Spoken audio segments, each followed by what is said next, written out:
So Conservatives have found their new outrage, and it's the new Marks and Spencer's Christmas ad. Now, typical Christmas ads have their festive spirit with families, opening presents around the table, eating Christmas dinner. All fine for right-wingers, by the way, unless they see a black person there. And then they proceed to have an aneurysm. This one is about ripping up traditions where the stars are reluctantly taking part in traditional activities. It then ends with people shredding or throwing away traditional decorations. The message is some people might not like taking part in traditional festivities, and Christmas should be doing about what the hell you want to do.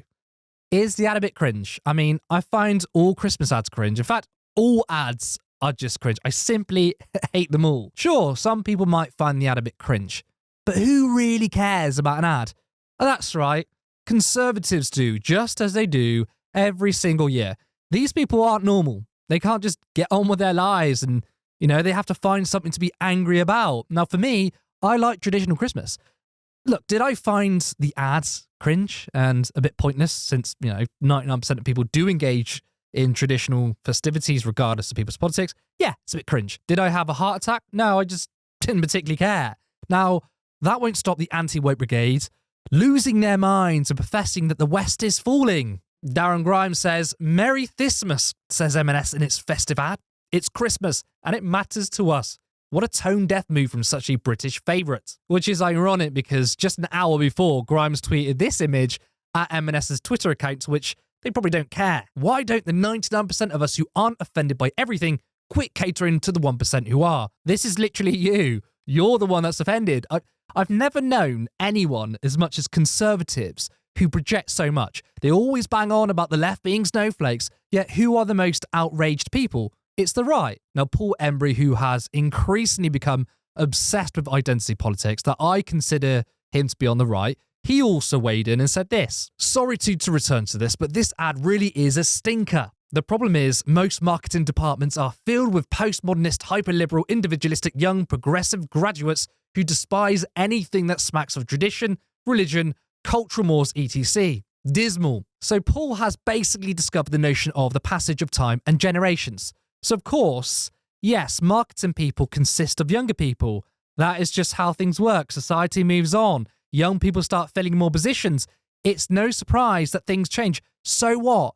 And if you value tradition, no one is stopping you. In fact, I bet those that design this advert still engage in traditions. I don't know who this ad is for, but if there are people out there who don't like tradition, then I guess that's cool. It's just inclusive, right? But that's pretty much what culture warriors and right-wingers feel. When they see change, they automatically think they are being attacked, rather than saying, maybe others can be included too. And it goes back to everything else. Gay people can get married. Well, that's assault on traditional, i.e. straight marriages. But obviously, it doesn't. Now, Katherine Burke, the famous Conservative teacher and all-round weirdo, wrote this letter to M&S, and I think it's really funny. It's got some absolute bangers in there, so I'm actually going to read the whole thing. "Dear Marks and Spencer, I feel compelled to write to you to express my deep disappointment and outrage at your Christmas advert for 2023.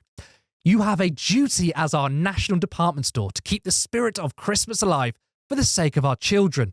When our nation is on its knees, trying to keep our spirits high for what we can all achieve together, this is not the time for you to encourage people to ignore the inspirational spirit of Christmas, of self-sacrifice, gratitude, giving of one's time and finances to help one's fellow man, of children's laughter, of magical tales of Father Christmas, of kindness and of beauty, and instead tells us to do whatever we want for ourselves." Why is this country on its knees, by the way? Is it not austerity? Privatization? The rich looting our country for themselves? No? I run an inner city school in London where we try to instill values of decency daily in our children. Oh God, I feel sorry for our pupils at school. When Marks and Spencer puts two fingers up to these values, it makes our lives as teachers much more difficult, and it stifles social mobility and happiness for our children, in particular for the disadvantaged. How? In what way does a Christmas advert stop social mobility? I'd say that Tory economic policies do. She is an absolute fantasist. She then quotes Scrooge. Ebenezer Scrooge, I think that's how you say his name, says, "I will honour Christmas in my heart and try to keep it all the year. So should we all." Scrooge teaches us the value of charity and generosity of spirit. I mean, the Tories should definitely engage in generosity. On that fateful night, he learns that selfishness is not what Christmas is about. Rather than teach our children to build a chain to weigh them down for eternity, you should be showing us the way, with heartening adverts celebrating the values which Scrooge comes to embody. How can you do this to our country at such a time as this? Shame on you. May God or Allah or Vishnu take pity on you. I look to the heavens and ask that you be visited by the three ghosts who could perhaps shine a light on your duty to help pave the way for our children to learn how to live a life filled with more giving rather than taking.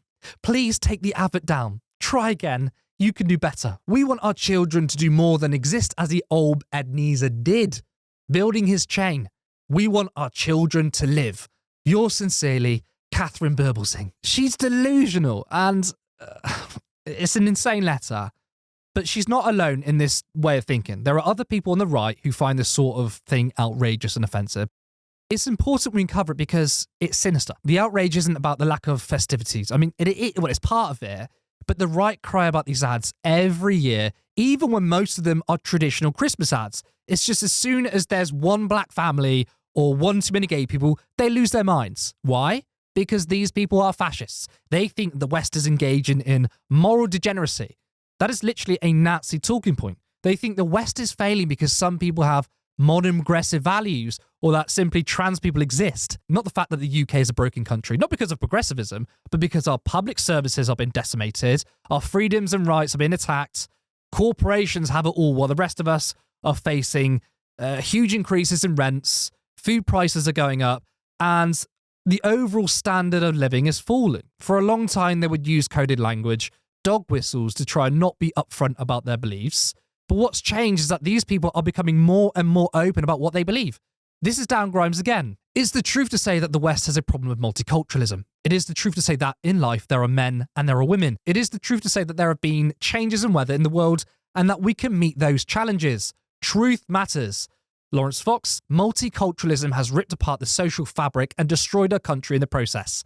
Like every other naive utopian idea. This is overtly fascist rhetoric. Some will proclaim, well, we're just talking about religion when it comes to multiculturalism. I'm not a racist. Yeah, they only seem to target Muslims. But just really think about it. You're going to start to see more and more obvious fascist statements. Now, for normal people who see ads like this, will go, oh, okay, and just carry on like normal. For conservatives and fascists, this is the destruction of our moral fibre. I'm outraged at real things such as racism and bigotry, but right-wingers, they just whinge and cry at pointless shit like this.